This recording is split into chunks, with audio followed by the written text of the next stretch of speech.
On en a fini avec l'ordre du jour des délibérations et on en vient aux vœux qui sont au nombre de 5. Le premier vœu m'est adressé à moi, il est relatif à la sécurité, il est présenté par Monsieur Licia. Merci Monsieur le maire. Je considère qu'on ne pouvait pas commencer cette rentrée politique et ce premier conseil d'arrondissement depuis plusieurs mois sans revenir sur ce qui est arrivé justement ces dernières semaines et ces derniers mois dans le 18e arrondissement. Des événements successifs qui ont marqué, qui ont choqué, qui ont parfois terrifié notre arrondissement et les Parisiens. Je fais allusion, entre autres, dernièrement, il y a une semaine à peine, à l'agression du préfet de police de Paris, M. Bernard Boucaud lui-même, dans l'exercice de ses fonctions, à Montmartre. Je fais allusion également aux manifestations qui se sont tenues à Barbès au mois de juillet dernier, notamment la manifestation interdite du 19 juillet dernier qui a dégénéré en violentes émeutes ayant entraîné heurts avec les forces de police, blessés, dégâts matériels importants pour les habitants et pour les commerçants du quartier. Je fais allusion également aux cris d'alarme que les policiers de la Goutte d'Or ont lancé toujours au mois de juillet et quand ils ont diffusé un tract intitulé « État d'urgence ZSP du 18e » et qui, complètement démuni face à la dégradation de la situation, signale avec inquiétude que la Goutte d'Or, je cite, est en train de se transformer en état de non-droit. Et enfin, je ne parle pas non plus de l'édition du jour du Parisien, ce matin même, qui une fois encore parle du 18e en termes peu flatteurs, puisqu'il titre ainsi « Jules Geoffrin s'alarme de la dégradation du quartier ».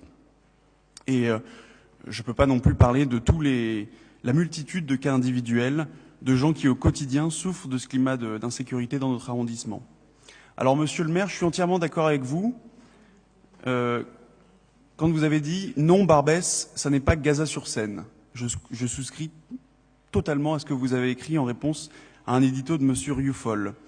Mais, monsieur le maire, au-delà des mots, au-delà de votre prose, si belle soit-elle, que faites-vous ? Alors, face à ce malaise, nous avons deux solutions. Fermer les yeux et considérer que les choses vont bien, ou alors considérer qu'il y a un réel problème dans le 18e, mais pas seulement dans le 18e, et que nous, élus, qui avons reçu la confiance des habitants, pour justement se saisir de ce problème, eh bien, vous avez l'occasion de montrer que vous êtes animé d'une volonté politique ferme et déterminée pour apporter une solution à ceux qui vous ont élus. Vous savez aujourd'hui à qui profite l'inaction politique sur ce sujet particulièrement, et vous savez à quel point il est facile de manipuler l'opinion sur des peurs et des fantasmes. Mais aujourd'hui, les fantasmes d'hier deviennent les réalités d'aujourd'hui. Il y a un malaise. Il y a un malaise extrêmement profond et extrêmement préoccupant, qui est partagé à la fois par les habitants, mais également par les forces de police. Et je voudrais ce soir en profiter pour partager avec vous, pour vous lire un extrait d'un courrier que j'ai reçu cette semaine, alors que mon vœu était déjà déposé, un courrier reçu directement par un policier de la BAC départementale qui exerce depuis 4 ans dans les 18e, 19e et 10e arrondissements. Je vous lirai un extrait seulement parce qu'il fait 11 pages, sans compter les cartes et les pièces jointes qui m'ont été envoyées également, mais qui justement témoigne de ce malaise. Je cite ce policier de la BAC. « Depuis des années, malgré les discours et les annonces, aucune politique crédible ni durable n'est parvenue à faire sortir le 18e arrondissement de la spirale de paupérisation et d'insécurité dans laquelle il s'enfonce un peu plus chaque jour. Les problèmes ne se régleront pas d'un coup de baguette magique, mais ils ne se régleront pas non plus en y créant artificiellement une zone de sécurité prioritaire et en y saupoudrant quelques effectifs de police et des opérations de sécurisation. D'une manière générale, les arrondissements du nord parisien doivent faire l'objet d'une attention particulière sur le plan de l'accompagnement social des populations et d'un traitement spécifique sur les phénomènes de délinquance en optant pour un décloisonnement de l'action et de l'implantation policière. Plus largement, c'est l'organisation et l'utilisation des forces de police qu'il faut repenser. Trop de directions, trop de sous-directions qui ont mené à une multiplication des lieux de commandement et ont véritablement sclérosé l'action de la police, empêchant souvent une mutualisation des moyens et des effectifs.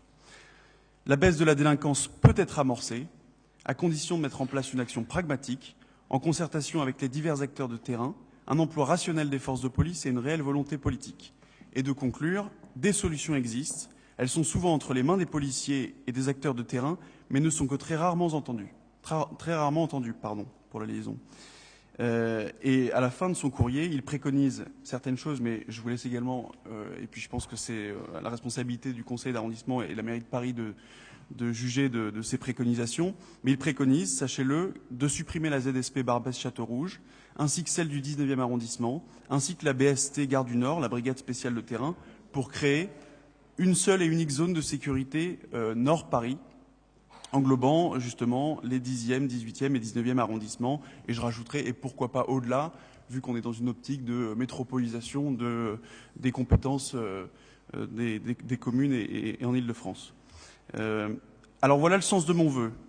Considérant tous les éléments que je viens d'évoquer, je vous demande d'abord dans un premier temps d'expliquer aux habitants comment les événements de cet été ont été anticipés, je fais allusion aux manifestations, et gérés par la préfecture et la ville de Paris, sachant qu'ils avaient été interdits. Et dans un deuxième temps, je vous invite à convoquer des assises de la sécurité qui réunissent à la fois les élus, les habitants, les responsables associatifs, les représentants des forces de police et de la préfecture, et, puisque nous avons maintenant une membre du gouvernement dans ce conseil, et des représentants du gouvernement du ministère de l'Intérieur, pour ouvrir le débat, simplement ouvrir le débat sur la sécurité dans le 18e et dans tout le nord-est parisien, et remettre à plat les dispositifs existants. Voilà. Merci. Je vais d'abord vous remercier d'avoir apprécié ma prose. C'est vrai que j'ai réagi à un certain nombre de choses que j'ai entendues qui concernaient une situation très précise sur laquelle vous revenez et qui n'a pas à être amalgamée à d'autres situations. Et la manifestation qui s'est tenue à Barbès ne concernait pas directement le 18e. Elle concernait bien au-delà. Et c'est vrai que le maire du 18e que je suis n'apprécie pas beaucoup quand on vient avec des gros sabots de commentateurs politiques parler de ce qu'on ne connaît pas, et notamment comparer un quartier du 18e, c'est toujours le même, à Gaza-sur-Seine. Et je remarque d'ailleurs que ce même éditorialiste, mais il n'est pas seul, j'ai répondu à lui parce que ça m'est venu comme ça, il n'a pas il n'a pas dit que la rue de la Roquette c'était Gaza-sur-Seine. Et pourtant là-bas, il s'est passé des événements bien plus graves que ceux qui se sont tenus à Barbès, à Château-Rouge, à Goutte d'Or, bien plus graves. Mais là, non. Alors là, il n'est pas question de comparer la situation de ce quartier à ce qui peut exister dans une partie de notre arrondissement. Et c'est bien qu'il y a, dans la façon dont un certain nombre de commentateurs traitent ce sujet, une volonté politique d'amalgamer des situations qui n'ont rien à voir. Et c'est un peu, je m'excuse de dire dans ce sens-là, ce que vous faites dans votre vœu. La situation à Jules Geoffrin, la manifestation concernant le conflit israélo-palestinien, un tract syndical, je reconnais qu'il faut écouter avec attention ce que disent les syndicats, y compris en période d'élection professionnelle, mais on peut aussi regarder la situation telle qu'elle se présente et écouter la diversité des réactions, la diversité des acteurs de la police, parler de matchs de football et mélanger et de la situation de place Jules Geoffrin et de ce qui est arrivé au préfet de police, non pas dans l'exercice de ses fonctions, mais en tant que citoyen. Et j'y reviendrai parce que moi, je suis très heureux de savoir que le préfet de police se balade, y compris dans le 18e, seul ou avec un de ses, je ne sais pas si on dit un de ses collaborateurs, mais enfin en tout cas une des personnes qui travaille avec lui, et intervient. Puisque que s'est-il passé avec le préfet de police pour éviter tous les malentendus? Il était, comme il le fait très régulièrement, en promenade dans le 18e. Il est notamment allé constater quelle était la situation à Château-Rouge, quelle était l'efficacité du dispositif qui était en place ce jour-là. Et puis, étant dans le 18e, il a décidé de se rendre aussi au bas de la butte pour voir une autre situation d'insécurité que vous n'évoquez d'ailleurs pas dans votre vœu, je ne sais pas pourquoi, qui existe pourtant, et il s'est retrouvé face à des tresseurs qui malmenaient une personne. Et donc il est intervenu, il n'a pas été blessé, il est intervenu comme doit le faire n'importe quel citoyen, et il a pris ses responsabilités. Et je trouve que c'est formidable, moi, d'avoir un préfet de police qui fait ça. Ça nous change des préfets de police qui restaient beaucoup dans leur bureau et qui se déplaçaient à grand renfort de sirènes et de motards, y compris dans le 18e, et qui venaient, notamment dans nos quartiers, nous expliquer ce qu'il fallait faire tout en réduisant le nombre de policiers qui y travaillaient.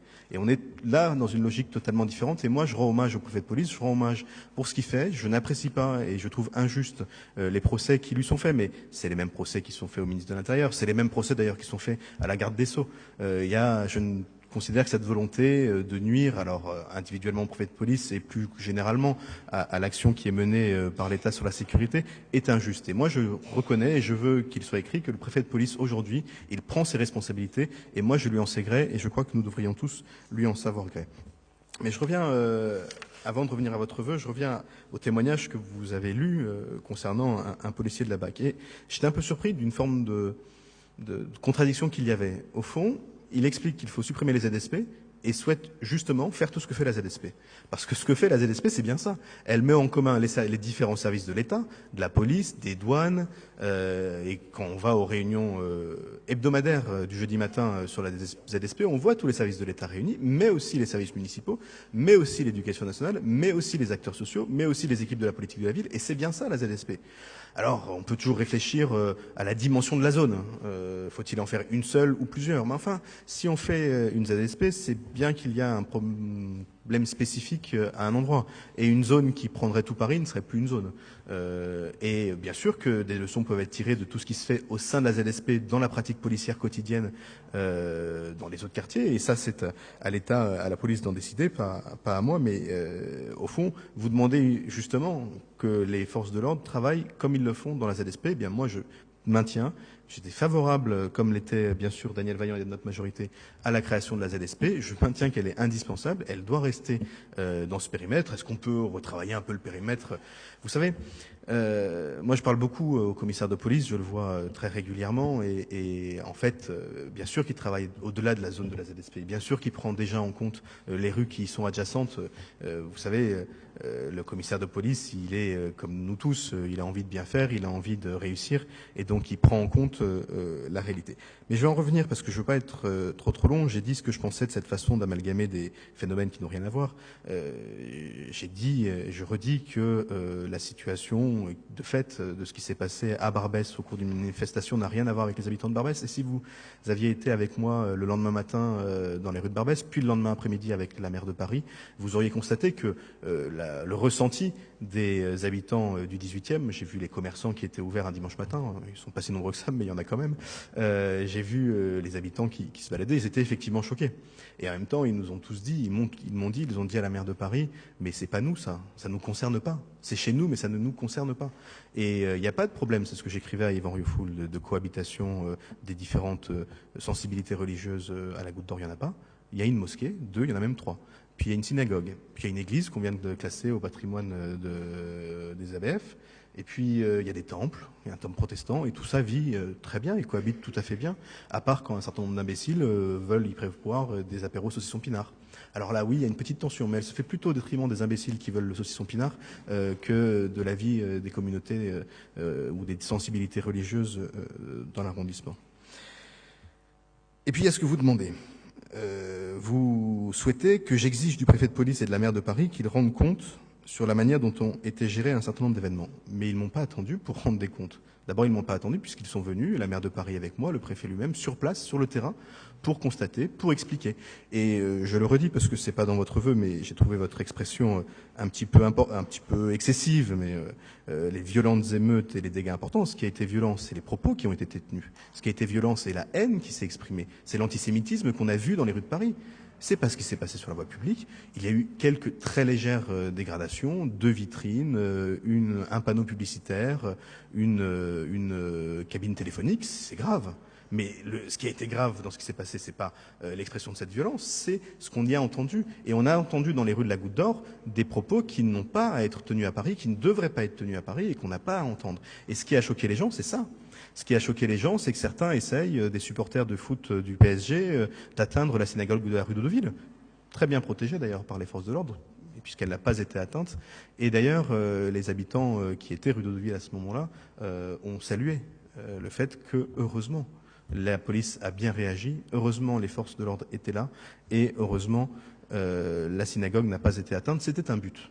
C'était un but, pas des manifestants, pas de la masse des manifestants qui étaient venus exprimer une idée, mais c'était un but d'un des groupes qui ont participé malheureusement à cet événement.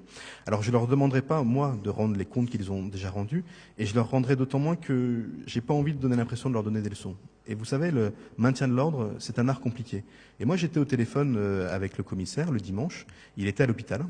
Il était à l'hôpital puisqu'il était en première ligne. Il a joué son rôle de policier au service des valeurs de la République et de nos principes. Et il m'a expliqué, de son point de vue, celui d'un défendeur de l'ordre et celui d'un spécialiste du maintien de l'ordre, pourquoi, avec le préfet, avec le ministre de l'Intérieur, ils avaient pris cette décision et en quoi lui considérait qu'elle était légitime et que c'était ce qu'il y avait de mieux à faire. Il y a un débat qui peut avoir lieu là-dessus. Il est normal, il est légitime. Mais moi, je suis, en tant que maire du 18e, à l'écoute de ce qui est dit, notamment par ceux qui savent. Et en l'occurrence, quand le commissaire de l'arrondissement me dit ce qu'il m'a dit, et je vous invite à l'interroger, ce n'était pas des propos publics, donc je ne vais pas les redonner, mais je lui fais confiance. Et quand le préfet de police, dans un long communiqué de presse, explique les décisions qui ont été prises, et je lui fais confiance. Et puis je constate que, pour ce qui est de ma responsabilité de maire du 18e, les événements ont été gérés par d'autres que moi. J'étais un spectateur dans mon rôle de maire, et ont été gérés. Je ne sais pas s'ils auraient pu être mieux ou moins bien gérés, mais en tout cas, des comptes ont été faits, des comptes ont été rendus, et chacun est aujourd'hui disponible pour en juger. Vous proposez enfin que nous convoquions des assises de la sécurité. Je vais vous dire pourquoi je ne partage pas cette idée. On en a fait à la mairie du 18e des états généraux ou des assises. Ça a été le cas par exemple sur le crack, puis sur l'hébergement d'urgence. Mais pourquoi, si je puis parler en ton nom, le maire de l'époque avait convoqué ces assises? C'est parce qu'il ressentait, il jugeait que la mobilisation des acteurs sur ces sujets n'était pas à la hauteur, que la problématique n'était pas prise en compte. Mais pour ce qui est des problématiques de sécurité dans certains quartiers du 18e, dans leur diversité, parce qu'il n'y a pas qu'un seul traitement pour les différents quartiers du 18e, c'est pas pareil de gérer les problèmes de la prostitution avenue de Clichy, de gérer la difficulté liée aux tresseurs et au passage des touristes et aux raquettes des touristes sur la butte Montmartre, les problèmes d'occupation de l'espace public à Châteaurouge-Goutte d'Or, les problèmes d'arrachage de colliers, bien que ça ait heureusement, fort heureusement, bien diminué grâce à l'action des services de police dans tous les quartiers de l'arrondissement. Mais l'ensemble des acteurs, à ce stade, ils sont mobilisés. Est-ce qu'on souhaiterait que leurs résultats soient meilleurs? Bien sûr.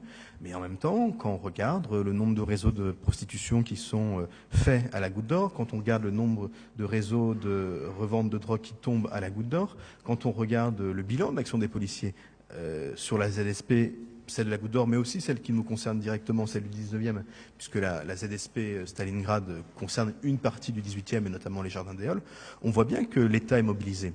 L'État est mobilisé, la ville, elle est mobilisée. Elle est mobilisée d'abord en tant que partenaire. Nous, ce qu'on fait, le dialogue qu'on a avec la police, notre participation à l'ensemble des réunions de la ZSP, notre travail sur les questions de prévention, de parentalité, notre travail avec les inspecteurs de la ville, la DPP, notre travail avec les correspondants de nuit. La ville, elle est pleinement mobilisée dans le cadre des dispositifs qu'elle met en œuvre. Et nous-mêmes, moi-même, je suis entièrement mobilisé sur cette question, dans la limite des compétences qui sont les miennes. Et moi, je l'ai toujours dit, j'ai voulu être élu maire du 18e. C'est ça que j'ai demandé aux Parisiens. Donc je ne vais pas dépasser le cadre des compétences que la loi me confie. Mais en même temps, j'utilise avec Sarah Proust et avec l'ensemble des adjoints, Cédric Donny, pour ce qui concerne les questions de jeunesse. Je disais que nous étions au VVV nocturne de la Goutte d'Or, mais nous sommes pleinement mobilisés. Alors quand tous les acteurs sont mobilisés, à quoi servirait de faire des états généraux ou des assises supplémentaires? Vous savez, les assises de la sécurité, elles ont lieu presque tous les mois dans mon bureau avec le commissaire. Elles ont lieu toutes les semaines au commissariat du 18e pour ce qui concerne la ZSP, toutes les semaines, avec les services de l'État, les services de la ville et de l'État dans sa globalité, PP et autres. Et les services de la ville, la justice, bien sûr, et la mairie d'arrondissement. Et si cette mobilisation-là, elle peut être encore améliorée, on peut sans doute évaluer les dispositifs, il faut que cette évaluation soit le fait des gens qui s'en occupent directement, des gens qui connaissent les phénomènes, des gens qui les connaissent et qui les regardent avec précision. Et je ne suis pas convaincu qu'il soit utile, vous parliez de ne pas agiter, vous évoquiez les risques, mais laisser travailler avec nous, publiquement, ceux qui s'occupent de ces questions et éviter les amalgames douteux. Et je redis que, je ne veux pas être désagréable, mais que les considérants de votre vœu, sont un amalgame complet. Et quel lien entre les 4 considérants que vous présentez et la réalité de ce que vous demandez? D'ailleurs, quel lien entre eux? Voilà. Et donc moi, je crois que nous sommes aujourd'hui en état de saluer la mobilisation, celle de l'État. Et moi, je le redis, je préfère un État qui met plus de policiers dans le 18e qu'un État qui en enlève. Et donc je souligne que la mobilisation de l'État, je l'ai écrit d'ailleurs, aujourd'hui, est plus importante qu'elle ne l'était voilà 2 ans et demi. Je parle pour ce qui est du 18e et pour ce qui est de la préfecture de police. Chacun juge pour le reste. Mais enfin, pour ce qui est de la mobilisation des forces de l'État dans le 18e, elle est totale. Je vois régulièrement la procureure qui s'occupe de ces sujets. Le dialogue avec la ville existe. Les adjoints au maire de Paris concernés sont mobilisés. Et donc, je le dis, si l'objectif, c'est pas de faire de l'agitation, et je reconnais que dans vos propos, vous l'avez clairement dit, donc je ne vous fais pas de procès d'intention, mais si l'objectif, c'est de régler les problèmes et de ne pas faire de l'agitation, alors la solution, c'est pas de convoquer des assises pour parler de tout et n'importe quoi ensemble, c'est de traiter au cas par cas les différentes situations auxquelles nous avons à faire face. C'est ce que nous faisons, c'est ce que je fais, et j'ai pas besoin d'assises pour ça. Pour le reste, il y a aussi une autre façon d'éviter les amalgames douteux, d'agiter l'opinion. Il faut parler du 18e comme il est. Et le 18e comme il est, on l'aime. On l'aime parce qu'on en est les élus. On l'aime parce qu'on sait qu'il y a encore beaucoup de choses à faire. Mais en même temps, on sait aussi toute la richesse de cet arrondissement et toute la capacité de cet arrondissement à vivre bien. Et je l'ai écrit pour la Goutte d'Or, c'est vrai pour d'autres quartiers. Moi, j'aime bien quand on parle du 18e aussi positivement. J'aime bien quand on dit que oui, dans le 18e, il y a des problèmes de vente à la sauvette au métro Château-Rouge, qui le dirait. Mais qu'on dit aussi qu'à Château-Rouge, il y a une vie associative extrêmement forte. Qu'à Château-Rouge, il y a des commerçants qui sont installés et qui travaillent dur pour faire leur chiffre d'affaires. Par exemple, le fleuriste ou le vendeur de chaussures de la rue de Deauville. Ici, à la Goutte d'Or, dans tout le 18e, mais en l'occurrence, puisque vous parliez de la Goutte d'Or qui serait en train de se transformer en état de non-droit, j'ai vu assez peu d'états de non-droit puisque un certain nombre de syndicalistes policiers croient pouvoir affirmer que la Goutte d'Or est en train de se transformer en état de non-droit. Je connais assez peu d'états de non-droit où, justement, grâce à l'action de la ville et de la police, on a repris le terrain. Par exemple, au Square Léon. On a repris le terrain autour de cette zone-là. On a repris le terrain avec les actions de prévention. On travaille sur la rue de la Mode. Il y a beaucoup d'états de non-droit où il y a une rue où on consacre les boutiques à l'économie de la mode et qui fonctionne en plus avec de l'idée, avec de l'innovation, avec de l'envie de réussir. Il y a beaucoup d'états de non-droit où on arrive à faire naître, pas nous, les investisseurs et avec notre aide, et puis les entrepreneurs, où on arrive à faire naître une brasserie, où on arrive à créer des lieux de culture. Et donc, je vous le dis, on ne peut pas en même temps dire on ne veut pas agiter, on ne veut pas amalgamer, et puis proposer le texte que vous nous avez présenté. Voilà pourquoi. Sans doute été un peu long dans ma réponse, mais en même temps, je n'aime pas... c'est difficile de répondre à ces sujets rapidement, et plus compliqué encore d'ailleurs de le faire sur Twitter en 140 signes. Et on dit beaucoup de bêtises sur Twitter en 146, notamment sur ces questions. Donc j'ai sans doute été un peu long, mais je voulais redonner ce contexte.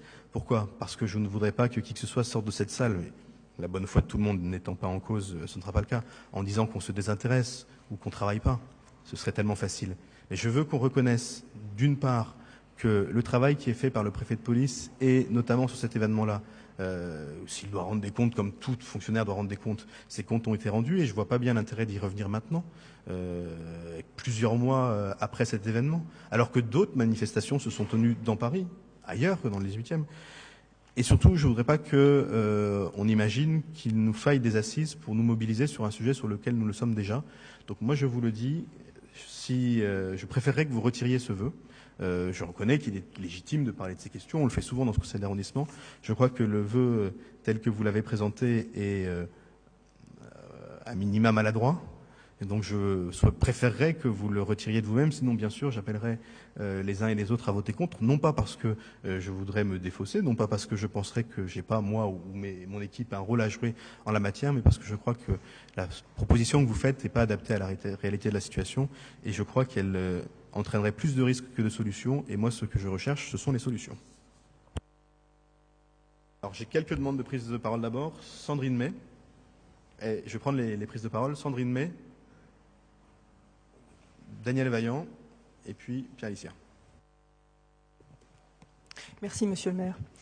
Pour nous, écologistes, il ne s'agit pas de minimiser ni de nier les propos ou les actes de violence et les dégradations qui sont survenus cet été, ni les difficultés de la police. Alors, difficulté rendue d'autant plus aiguë que notre quartier, le 18e en général, attire énormément de personnes, comme je l'ai dit tout à l'heure, qui en fait n'habitent pas le quartier, et nos quartiers, comme que ce soit Montmartre ou Château-Rouge, ont une valeur symbolique extrêmement forte, de grandes répercussions médiatiques. Donc beaucoup de personnes qui n'ont pas forcément animé de bonnes intentions y convergent en certaines dates et en certains événements, effectivement. Donc ça renforce la difficulté de la police, et donc les habitants plutôt subissent cela qui participent. Donc je voudrais dire aussi que nous ne voulons pas nous substituer à la préfecture de police, puisque c'est déjà bien que chacun des élus qui ont été élus au service des citoyens fassions déjà notre travail à la place où nous sommes. Et donc je ne me prononcerai pas sur s'il faut une BAC ou s'il faut supprimer la ZSP, puisque j'estime que ce n'est pas vraiment à cette échelle-là que nous pouvons intervenir. Par contre, je vais me concentrer sur notre échelle d'action, l'action locale, et la façon dont nous œuvrons au quotidien pour un meilleur partage de l'espace public.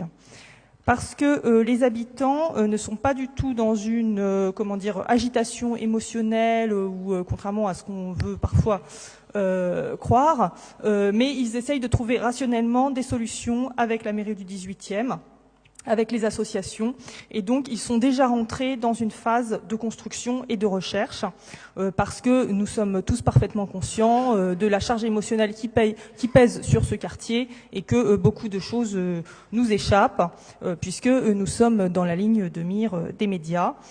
Et donc, la solution, c'est de construire, c'est de proposer des aménagements concrets. Alors, tout d'abord, à la mairie du 18e, les écologistes ont proposé la création d'une commission interdélégation pour travailler différemment sur le quartier, notamment Château-Rouge-Goutte d'Or, et de façon coordonnée. D'autre part, le conseil de quartier, beaucoup de monde l'a remarqué, est déjà au travail, et ce depuis environ 1 an, où nous sommes sortis juste du constat pour rentrer dans ce que nous pouvons faire à notre niveau, concrètement. Alors, ce que nous pouvons faire à notre niveau, c'est rendre l'espace public plus agréable pour tous, de sorte qu'il devienne davantage sécurisant, pour que tous les habitants s'y sentent bien.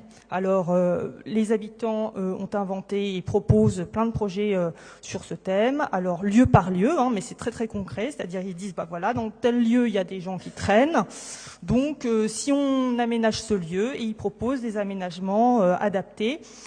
Et donc ces projets, ces propositions des habitants sont étudiés très attentivement et vont voir progressivement le jour. D'autre part, il y a les habitants se préoccupent aussi de l'occupation de l'espace public, notamment par les jeunes.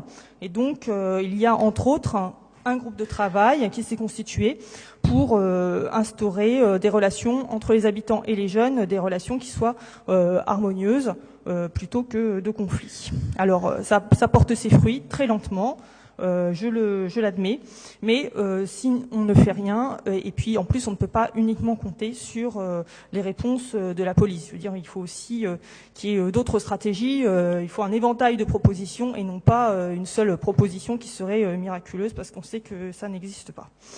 Donc, on voit que depuis un certain temps, les habitants du quartier Château-Rouge et Goutte d'Or sont de plus en plus nombreux et bien organisés face à ces phénomènes qui sont désagréables et qui sont effectivement des phénomènes où l'espace public est malheureusement trop souvent leur est en partie confisqué dans certaines circonstances.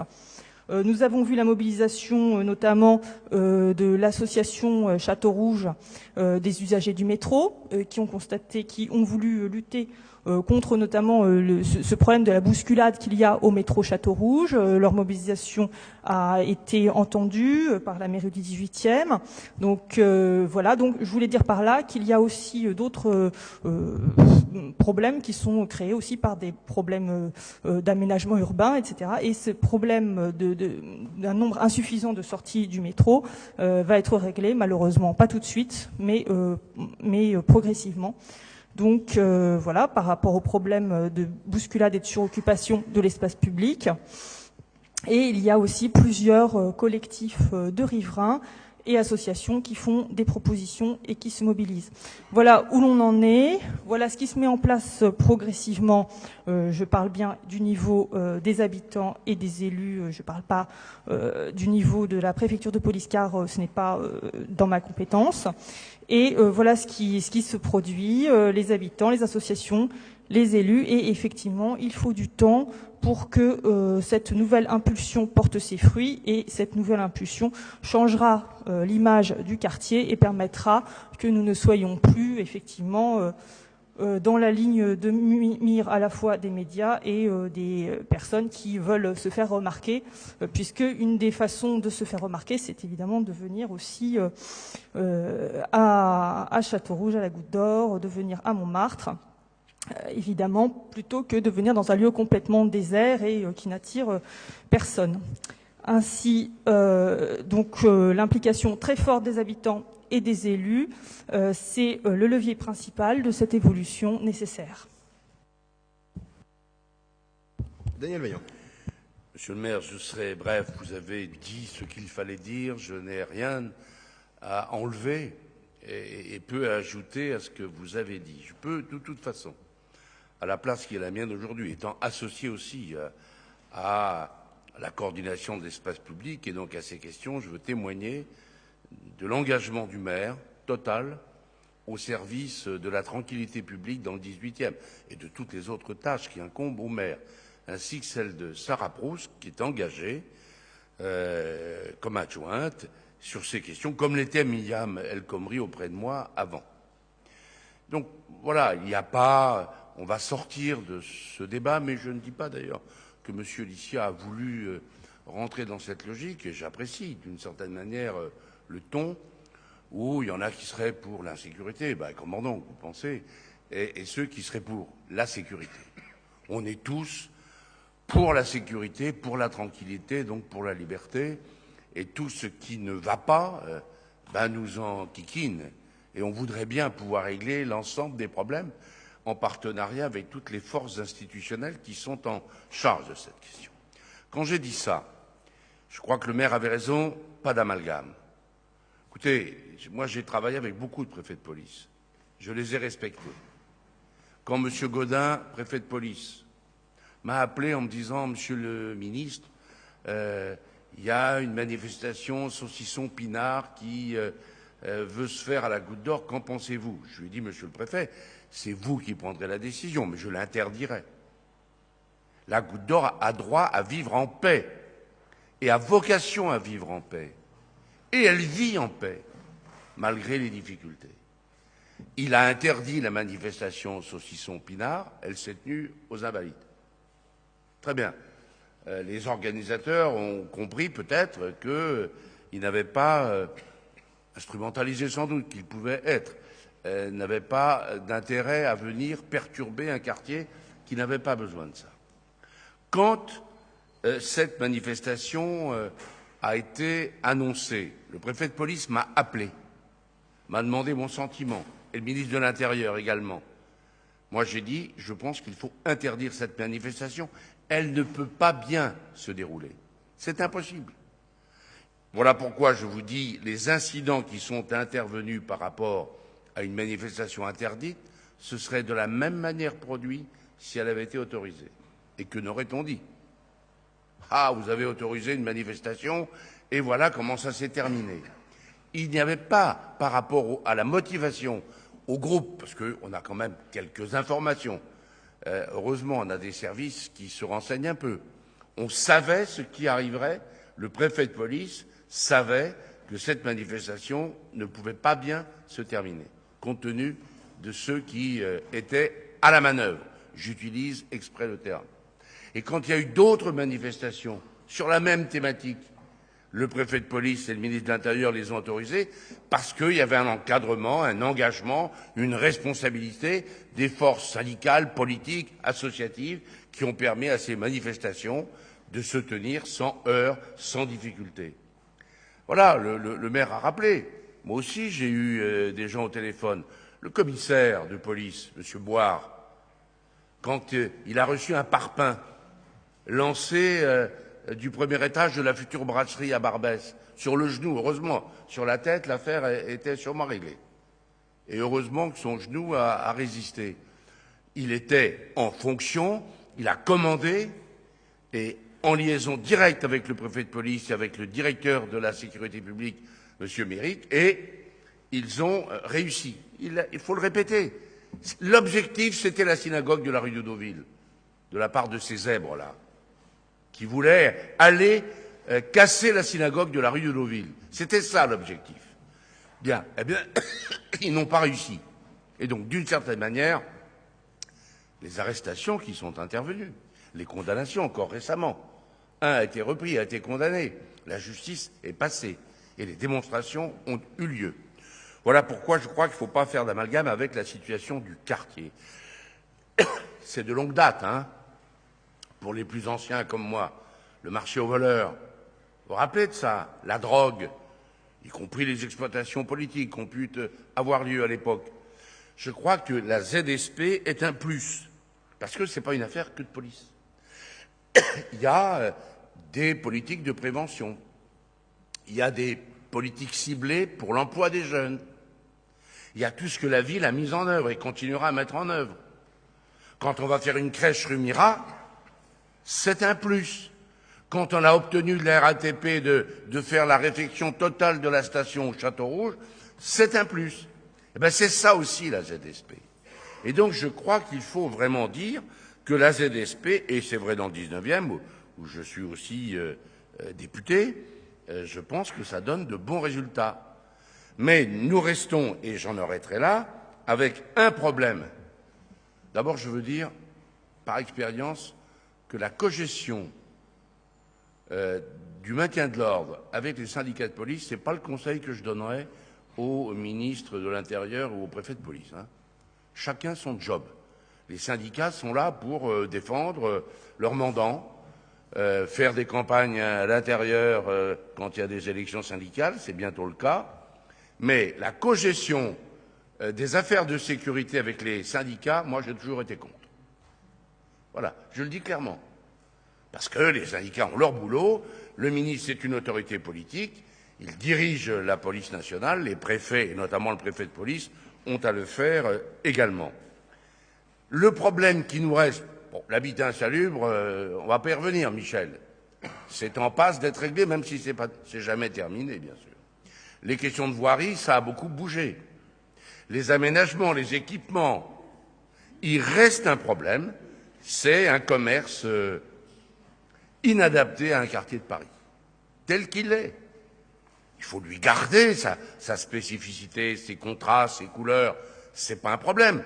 Quand il s'agit de répondre à une demande des habitants de ce quartier. C'est un problème quand c'est du gros ou du demi-gros, où on vient de tout le bassin parisien pour acheter des produits qu'on ne trouve pas ailleurs et qu'on encombre les rues et qu'on encombre l'espace public et qu'on salit l'espace public à travers notamment une sauvette qui vient s'y incruster.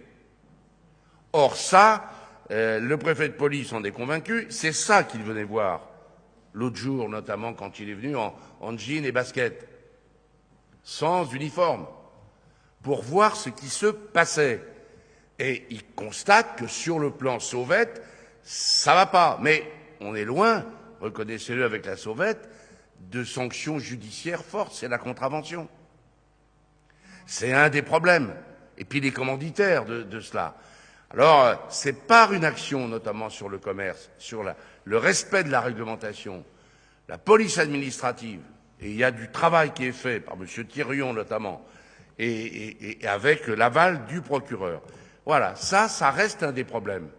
Le marché Barbès, sous le métro, qui est complètement destroy, notamment le samedi, et Afaf Gabellotto connaît le sujet, et Félix Bepo, et Gilles Ménet, etc.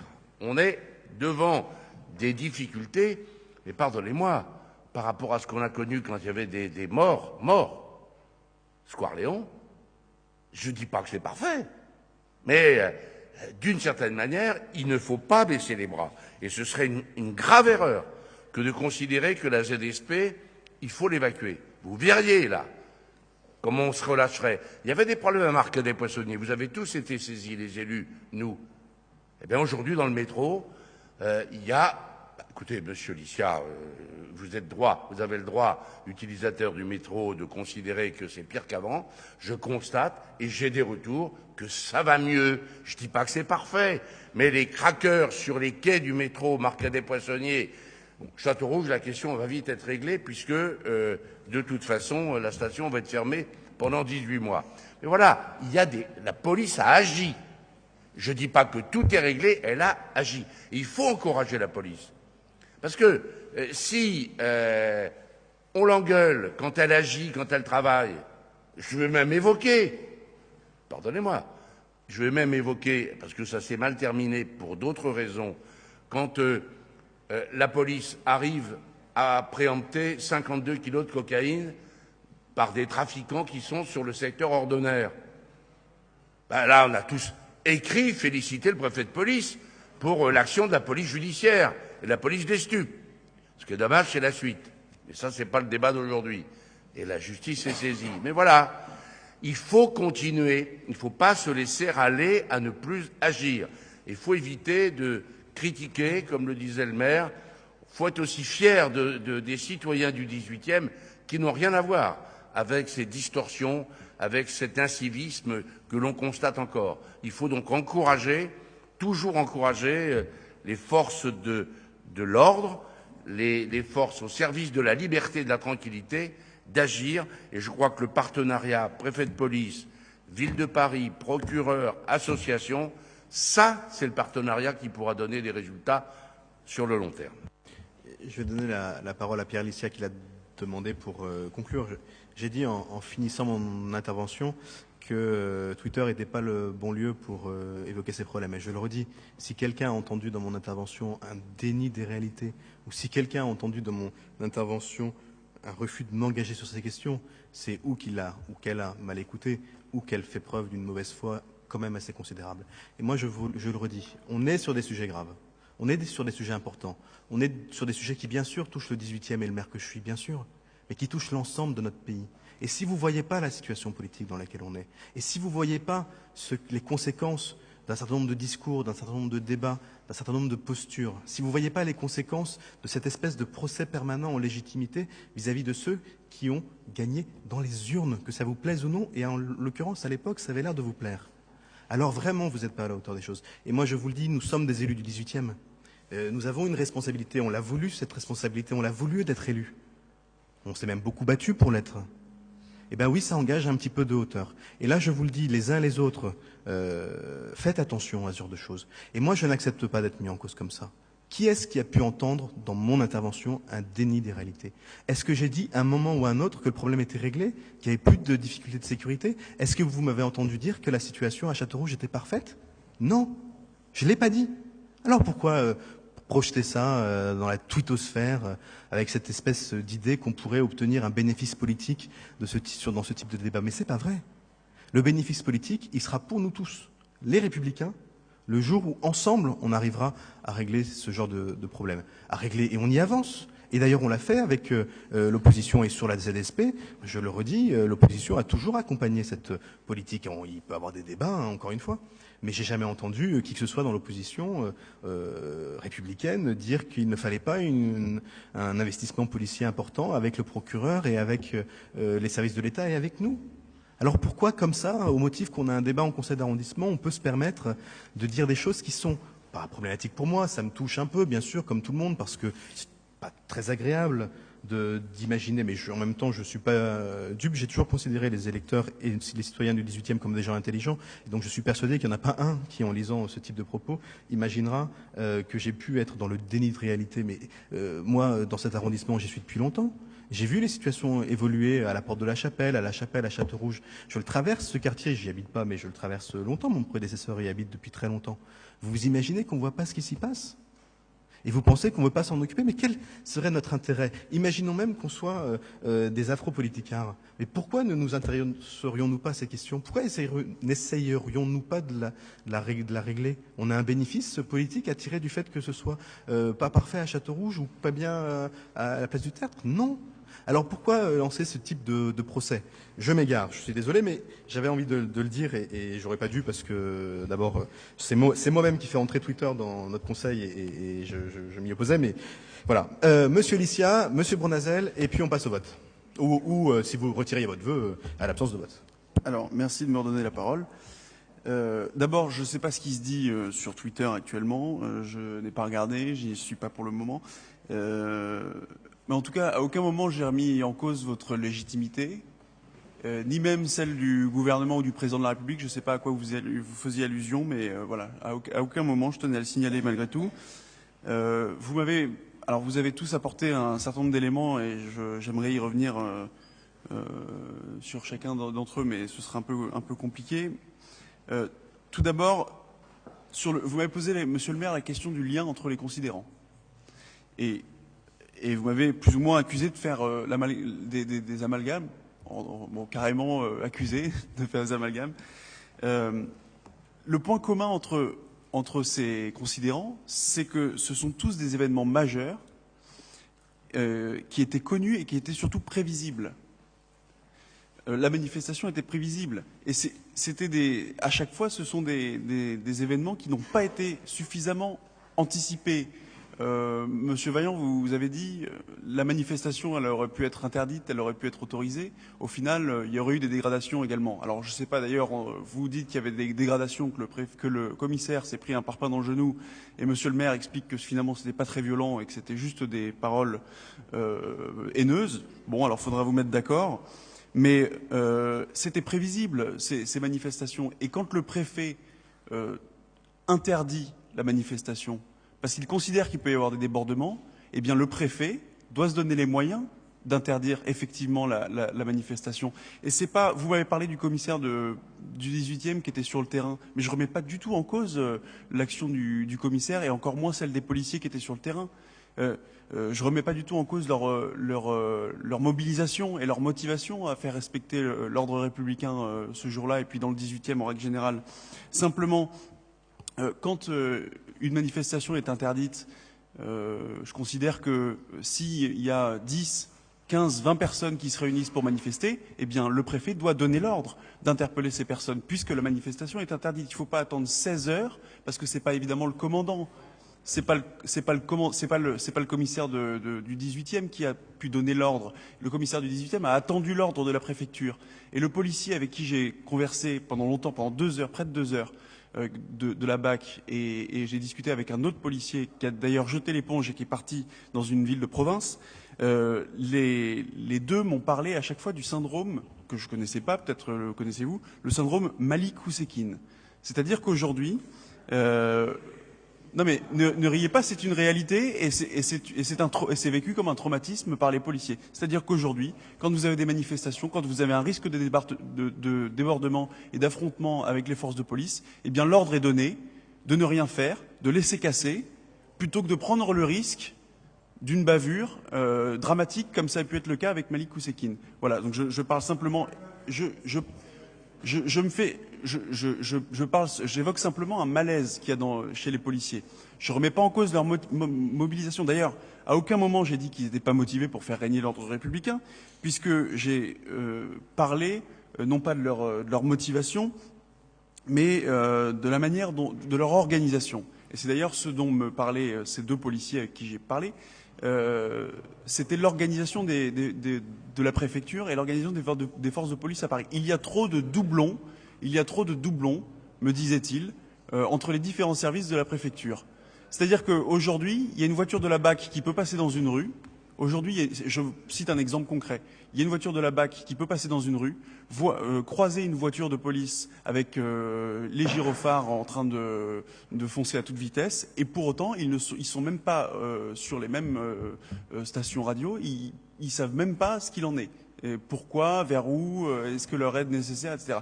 Il y a des doublons, Il y a des forces de police qui sont pas suffisamment utilisées et employées aux bons endroits. Et c'est ce que m'ont dit ces policiers, c'est que Paris est une forteresse. C'est pas une question de moyens, c'est pas une question d'effectifs, c'est une question d'organisation. C'est une question d'organisation. Vous m'avez fait dire également que je considérais que le problème de Barbès était un problème religieux et qu'il fallait arrêter de considérer que les problèmes qui sont liés à ce quartier-là relèvent de difficultés à faire coexister les religions entre eux. À aucun moment j'ai expliqué ça. À aucun moment. Je considère simplement que cette situation découle d'une situation sociale extrêmement fragile, extrêmement précaire. À aucun moment j'ai parlé de religion. Sur la ZSP, par exemple, je ne dis pas qu'il faut supprimer les ZSP. Là encore, soit je me suis fait mal comprendre, soit vous faites dire ce que je n'ai pas dit. La ZSP, dans l'état actuel des choses, et c'est ce que je considère, moi j'ai accueilli j'étais très favorable j'étais pas élu, mais j'étais très favorable à l'implantation de ZSP dans le 18e et dans le nord-est parisien. Simplement, la ZSP, aujourd'hui, qu'est-ce qu'elle fait? Il y a 3 ZSP différentes dans un périmètre plutôt rapproché. La ZSP, elle concentre, si vous voulez, elle cantonne les effectifs de police à un quartier. Alors qu'est-ce qu'on observe? C'est que les problèmes se déportent vers d'autres quartiers tout simplement.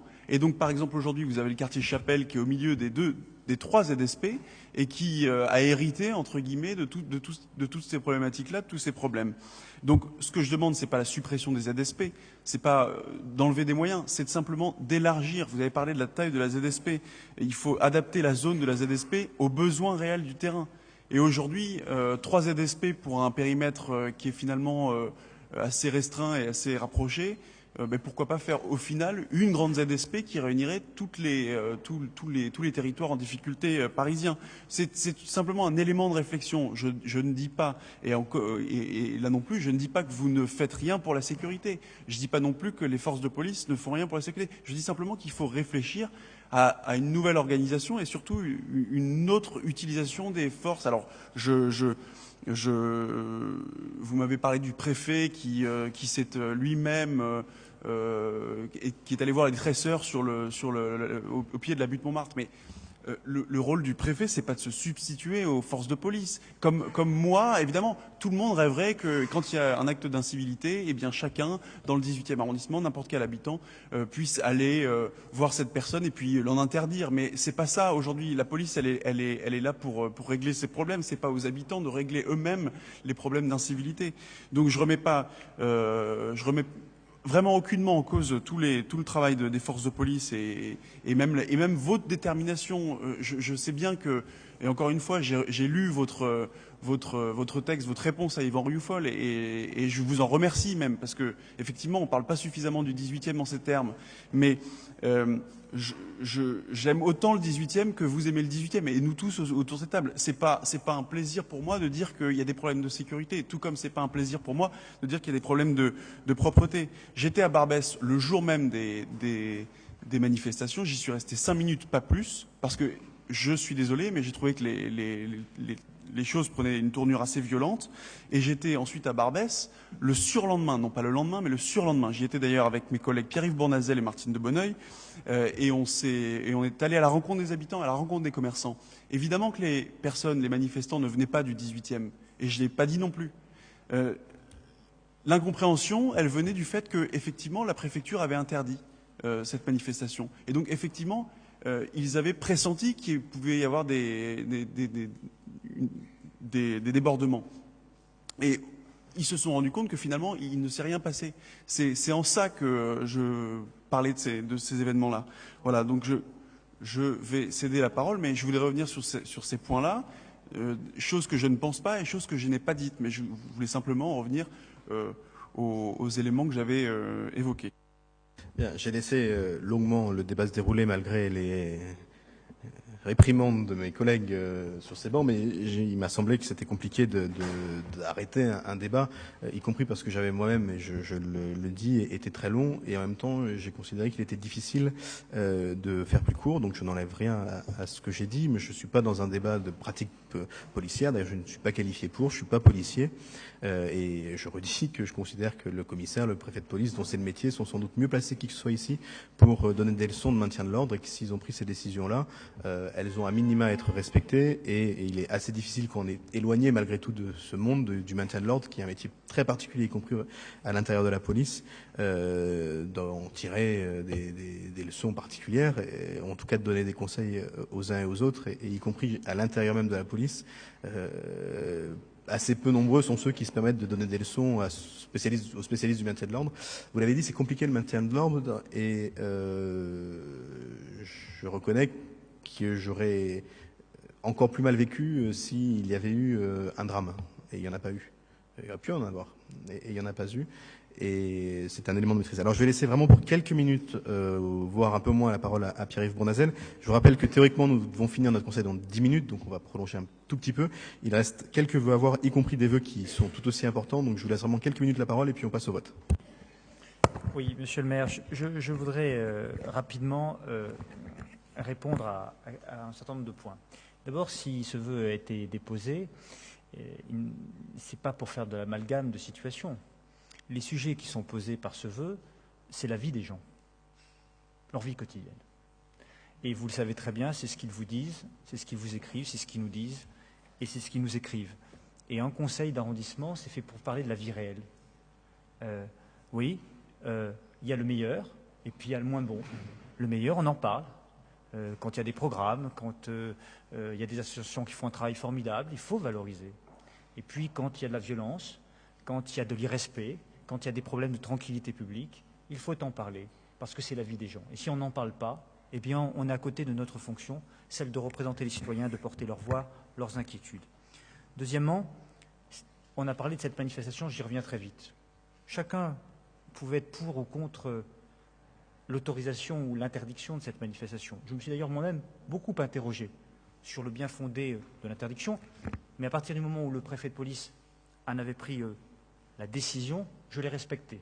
Mais je voudrais rappeler, sans polémique, mais je voudrais quand même rappeler que des élus de la République sont quand même allés à une manifestation interdite par le préfet de police.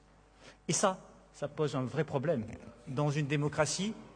Ça pose un vrai problème dans une démocratie parce que ça veut dire que le préfet de police est déjà mis en cause dans son autorité.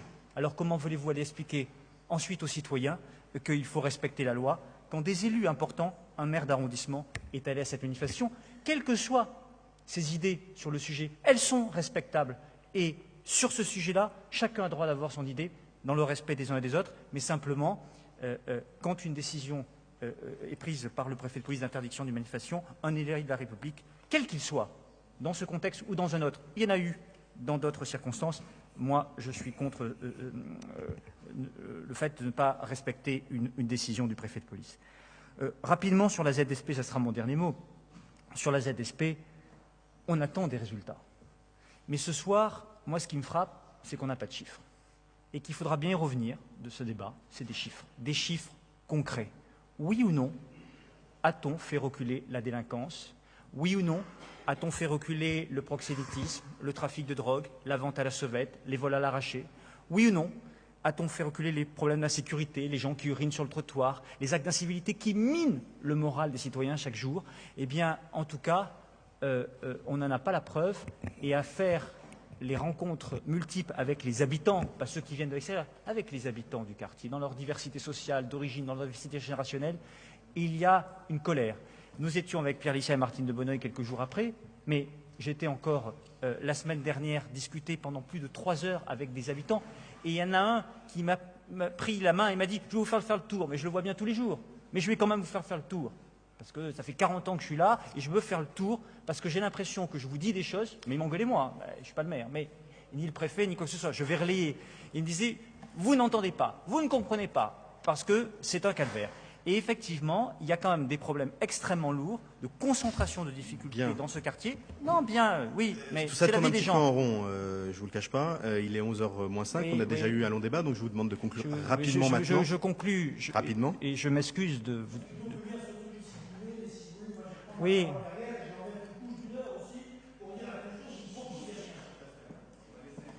Alors, mais c'est quoi cet irrespect? C'est quoi ces méthodes? Vous prenez pour qui, Monsieur Julien?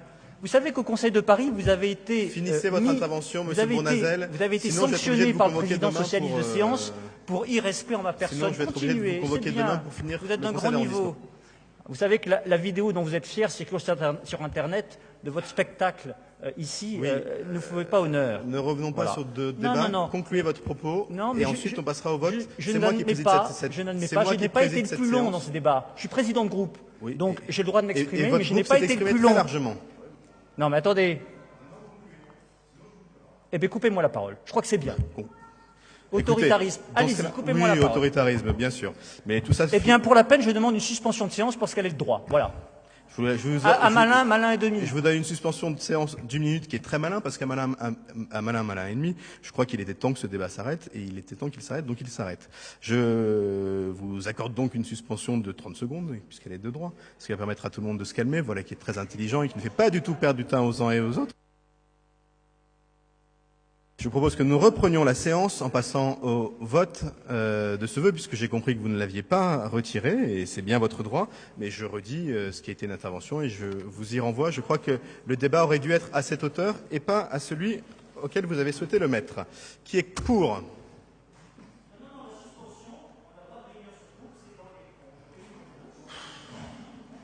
Vous sombrez dans le pathétique, Monsieur Bournazel.